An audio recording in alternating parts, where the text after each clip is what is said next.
ఐబొమ్మ భయ్యా ఐబొమ్మ మా దేవుడు ఐబొమ్మ రవీణ మా రవీణని అరెస్ట్ చేశారు. దయచేసి మా ఐబొమ్మ రవీణని విడుదల చేయండి అయ్యా.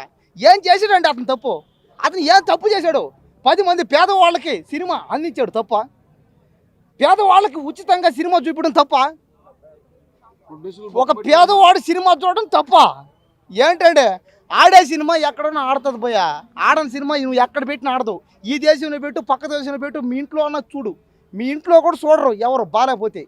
కానీ ఇక్కడ ఏమైందంటే అతను ఏదో 10 మంది పేదవాళ్ళకి వినోదాన్ని అందిద్దామని, ప్రతి ఒక్కరూ సినిమా చూడాలని, సినిమా చూసి ఆనందం పొందాలని ఆ థియేటర్ పోయి మేము 100 పెట్టి 500, 100, 10,000, 1000 రూపాయలు, 2000, 3000 ఏందా టికెట్ రేట్లు ఇలా పెట్టడం దారుణం ఇది. అతను ఏదో 10 మంది పేదవాళ్ళు సినిమా చూడాలని ఐబొమ్మ పెడితే దానికి ఎత్తకపోయి అరెస్ట్ చేశారే. సరే అరెస్ట్ చేశారు, అతనికి తెలుసో తెలియకో చేశాడు తప్పు. దయచేసి అతన్ని వదిలేసేయండి. వదిలేసి అదే దేశ ప్రయోజనాల కోసం వాడండి అతను. ఎందుకంటే ఆ టెక్నాలజీ అతను చేసిన ఆ మంచి పనులు ఖచ్చితంగా దేశానికి ఉపయోగపడాలి. ఉపయోగపడిందే కాకుండా 10 మంది పేదవాళ్ళకి ఉపయోగపడాలి. దయచేసి మా రవీణని విడుదల చేసేయండి. అతన్ని ఎన్కౌంటర్ చేస్తా అన్నారు. దయచేసి ఎన్కౌంటర్ చేయొద్దుపోయా అన్న, చేయొద్దన్నా వద్దన్నా. అతన్ని కానీ ఎన్కౌంటర్ చేసి మేమంతా చచ్చిపోయినట్టే పోయా. అంటే మాలో ఉన్న ఆ మంచితనం, మేము పడే బాధ అంతా ఎందులేనాక దేశంలో ఎంతోమంది ఏడుస్తున్నాం పోయా. చూడండి ఏడుపు వచ్చేస్తున్నానా, ఏడుపు వచ్చేస్తుంది.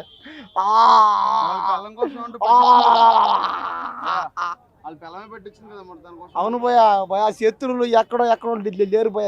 ఇక్కడే మన పెళ్ళం, మన అక్క, మన చెల్లెలు, మన తల్లులు వాళ్ళే మనకు ద్రోహం చేస్తున్నారే. అతను ఏం తప్పు చేశాడని కదా. ఒక సినిమా హీరో సినిమా చేస్తే 100 కోట్ల, 1000 కోట్ల, 50 కోట్లు, 70 కోట్లు, 40 కోట్లు ఏంది భయ కోట్లు? ఎక్కడి నుంచి తేవాలి భయ? బతుకున్న రోజు సంవత్సరం అంతా కష్టపడితే 1,00,000 రూపాయలు కూడా రావట్లే.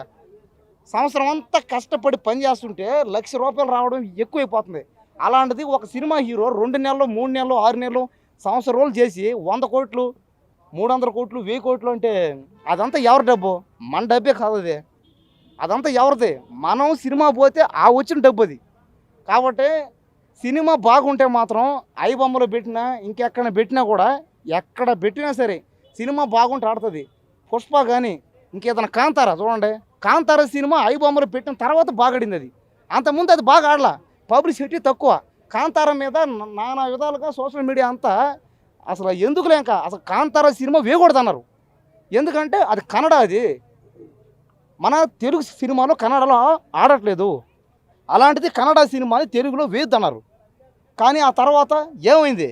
కన్నడ సినిమా ఐబొమ్మలో చూసి అందరూ థియేటర్ పోయారు. ఆ తర్వాత ఇంకో సినిమా కోర్టు అనే సినిమా ఐబొమ్మలో చూసి థియేటర్కి పోయారు. మరి ఇవన్నీ ఇంకా పుష్ప సినిమా అయితే చెప్పలే, బాహుబలి రికార్డులని బద్దలు కొట్టేసింది అంతే. ఇవన్నీ ఎలా అయినాయి? ఐబొమ్మ వల్లే అయ్యాయి. ఐబొమ్మ వల్ల మంచి జరిగింది, చెడు అవ్వలేదు. కాబట్టి అతన్ని దయచేసి అతన్ని శిక్షించకండి. అతను చేసిన తప్పే ఆ మాట అనడం. దమ్ముంటే పట్టుకోండి ఏమన్నాడని, అదేదో తెలుసో తెలియకో అనేసాడు. ఇప్పుడు అతను రిక్వెస్ట్ చేసుకున్నాడు. అతని తరపున మేమంతా మా పేదవాళ్ళందరం, ఈ పార్క్ కాడ ఉండే పేదవాళ్ళందరం ఐబొమ్మలో చూసిన వాళ్ళే. వీళ్ళందరూ కూడా వీళ్ళు ఇక్కడ ఉండేవాళ్ళందరూ చూసేవాళ్ళు. కానీ చాలామంది ఐబొమ్మ చూసిన వాళ్ళే. దయచేసి మా పేదవాళ్ళందరం అడుగుతున్నాం, ఒక్క చిన్న హెల్ప్ అడుగుతున్నాం, చిన్న రిక్వెస్ట్ అడుగుతున్నాం. అతన్ని వదిలేసేయండి. అతను తెలుసో తెలియకో చేసాడు తప్పు, అతనికి శిక్షలు వేయద్దండి.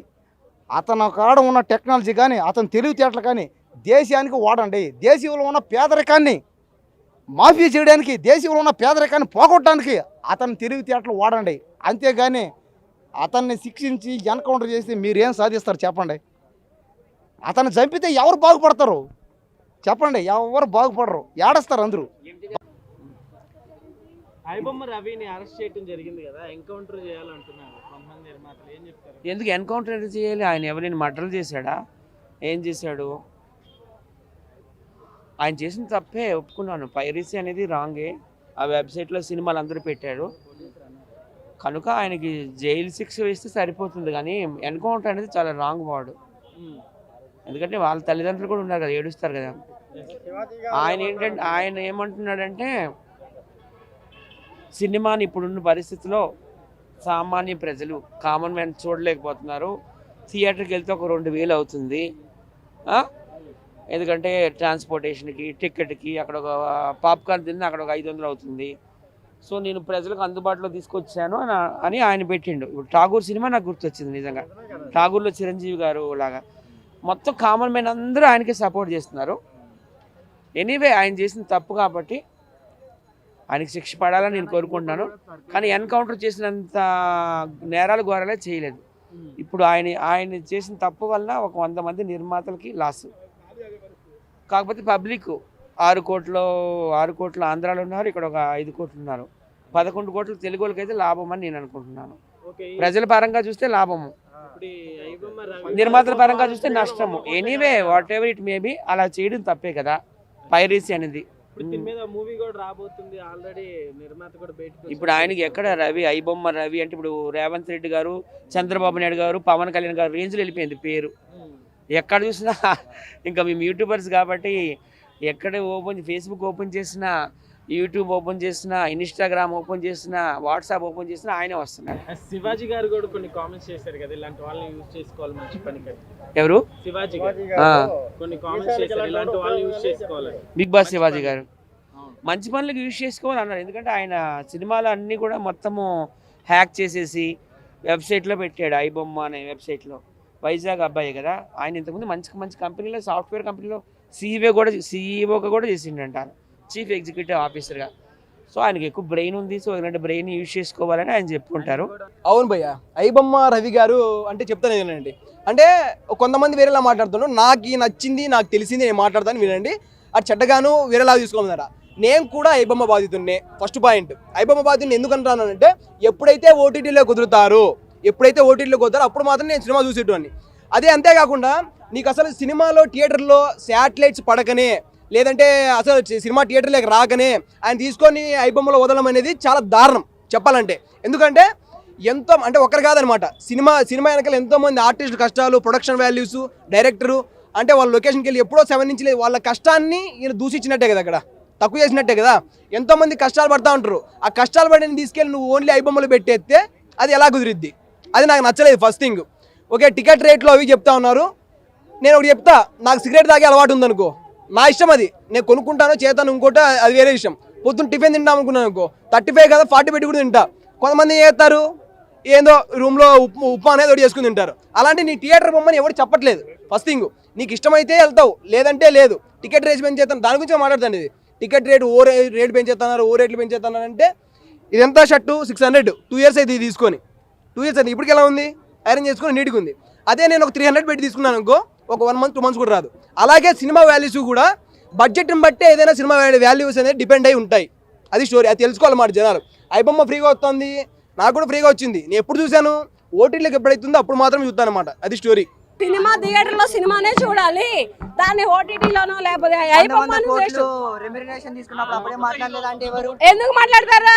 నువ్వు ఎప్పుడో సరే పాయింట్ వేసావు కదా, ప్రశ్న వేసావు కదా. ఇప్పుడు 100 కోట్లు రెమ్యునరేషన్ తీసుకున్నటువంటి హీరో సినిమా లాస్ అయితే రిటర్న్ ఇస్తాడు. నువ్వు ఇస్తావా రిటర్న్? పవన్ కళ్యాణ్ ఎవరైనా ఇచ్చారు, చాలా మంది ఇచ్చారు.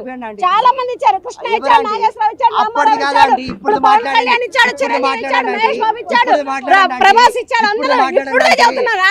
ఇప్పుడే చెబుతున్నాం. అప్పుడు కాదు, ఇప్పుడున్న హీరోల గురించే చెబుతున్నా నేను. ప్రభాస్ ఇచ్చాడు, మహేష్ బాబు ఇచ్చాడు, అల్లు అర్జున్ ఇచ్చాడు, విజయ్ దేవరకొండ ఇచ్చాడు. ఏ సినిమా ఫ్లాప్ అయితే ఆ సినిమాకి ఇస్తారు. ఫ్లాప్ అయిన సినిమాకి ఇస్తారు, ఇవ్వకుండా ఇస్తారా రిటర్న్? రెమ్యునరేషన్ రిటర్న్ వీళ్ళు ఇస్తారా? ఇవ్వరు కదా. ఇంకోటి రాధేశం అస్సలు లేదు.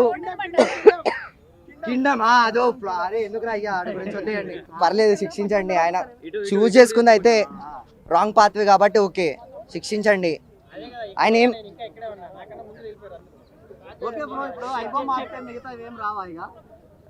మూవీ రూల్స్ నడుస్తూనే ఉంటాయి కదన్న, ఇంకేముంది.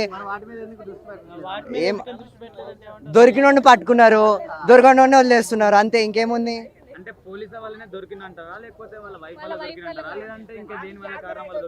వైఫ్ వల్ల అంటున్నారు అన్న, నాకు కూడా తెలియదు అంత. అయితే వైఫే పట్టించింది అంటున్నారు డివోర్స్ కోసం. దొరకకపోతున్నా అన్న, ఏడన్నా కరేబియన్ అంట, ఏడనో కరేబియన్ ఐలాండ్స్ అంట, ఏడనో ప్రాక్సీ సర్వర్లు పెట్టుకున్నాడంట. ఎట్లా దొరుకుతాడన్న? ఎవరు దొరుకుతారు? ఓకే బ్రదర్, సినిమా హీరోలు కానీ నిర్మాతలు కానీ మొన్న ఏదో పోలీసుల ముందు వచ్చి కనపడే వెళ్ళిపోయారు తప్ప వాళ్ళు స్పెషల్ గా మీటింగ్ పెట్టి ఆడి గురించి ఏం మాట్లాడతలేదు. ఆడి గురించి నష్టం ఉందంటావా, నిజంగా లేదంటావా? లేదన్న, నష్టం ఏం లేదన్న. ఓటీటీ నుంచి వచ్చినప్పుడే తీస్తున్నాడు అన్న. మూవీ ప్రింట్ డైరెక్ట్ థియేటర్ నుంచి అయితే తీయట్లేదు కదా. మరి ఓటీటీ ఒక మిడిల్ క్లాస్ పర్సన్ అఫోర్డ్ చేయలేకపోతే దాంట్లో నుంచే తీసుకున్నాడు కానీ ఏం డైరెక్ట్ థియేటర్ల నుంచి తీసేయట్లేదు కదా. మూవీస్ అన్న ముందైతే హిట్ మూవీ నానిది డైరెక్ట్ థియేటర్ ప్రింటే వచ్చేసింది. తెలుగోడు ఆంధ్రవాడు అని చెప్పేసి మా ఫ్రెండ్స్ అంతా అరే అది మనోడేనంటరా, ఎక్కడెక్కడ ఉన్నోళ్ళు అమెరికా వాళ్ళు లండన్ వాళ్ళు ఊరివాడు మనోడేనంట కదా. మొన్నటిదాకా ఏంటంటే ఏదో పాకిస్తాన్ వాడు ఎవడో అనుకున్నాడు. ఏంటంటే పాకిస్తాన్లో సినిమాలే తీరు, అంతకుముందు సీడీలన్నీ వెళ్ళాయి స్మగ్లింగ్. ఇప్పుడు ఈ ఐబూమ్ వల్ల ఆడు అసలు సీడీలే కొంటలేదు. మరి సినిమా హాల్లో కూడా ఐబూమ్లు వేస్తున్నాడు వాడు. పాకిస్తాన్ సినిమా హాల్లో కూడా ఐబూమ్లు వేస్తున్నాడు. మరి ఎంత ఉంటుంది ఆడికి వచ్చిన ఆదాయం కూడా నాకు తెలిసి పాకిస్తాన్ నుంచే వచ్చింది తప్ప విడిగా ఏమి వాడికి ఆదాయం రాలా పాపం వాడికి.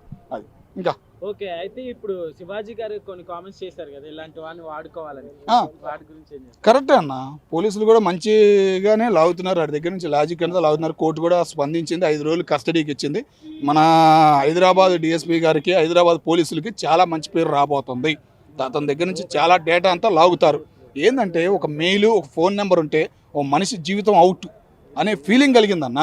ఆ డేటా మొత్తం తీస్తారు. ఒక సినిమాకే కాదు ఇది దెబ్బ, మిగతా వాటి మీద దెబ్బ ఉంది కాబట్టి పోలీసులు ఇంట్రెస్ట్ చూపుతున్నారు, వాటిని బయటికి తీస్తున్నారు. సినిమా వాళ్ళకి ఎటువంటి ఇబ్బంది లేదని అర్థమవుతుంది. మనం బాధపడతాం తప్ప సినిమా వాళ్ళు ఎవరు మాట్లాడతలా అరే బాబు నాకు ఇంత లాస్ అవుతుందిరా బాబు అని ఎవడూ చెప్పట్లేదు కదా. ఏం ఆగదన్న, ఇంకోటి ఎవడో పుట్టుకొస్తాడు. దానికి పరిష్కారం అంటే జియో కూడా ఆఫర్లు ఆపేయాలి, ఐఫోన్లలో మళ్ళీ చిన్న ఫోన్లు అవ్వాలి, అంతేగా. అదే కదా ఇప్పుడు తీస్తుంది. నిన్న 20 కోట్లు అన్నారు, మళ్ళీ 300 కోట్లు అంటున్నారు. మళ్ళీ ఇంకా ఎంత తేలిద్దో ఈ 5 రోజుల్లో. 15 రోజులు ఇస్తారనుకున్నారు కస్టడీ, 5 రోజులే ఇచ్చారు కోర్టు. మరి ఏం జరిగిందో ఆడ కూడా క్లారిటీ లేదు. పోలీసులు కూడా ఏమీ స్పందించలేదు, ఏం మీటింగ్ పెట్టలేదు కోర్టు దగ్గర కూడా, కామ్గా తీసుకెళ్ళిపోయారు. అది ఏదైనా కానీ ఇంకా మంచిగా వాడుకుంటారు అతన్ని ఏమీ ఇబ్బంది పెట్టరు. ఏంటంటే చెప్పేస్తున్నాడు అదేం హింసించేలాగా నాది అదేం చవట్లే. ఆయన మొత్తం ఏది అడిగితే వీళ్ళు అడగదానికి వీళ్ళ దగ్గర క్వశ్చన్ లేదు అనే ఫీలింగ్ కలుగుతుంది ఆయన మొహం చూస్తుంటే. అది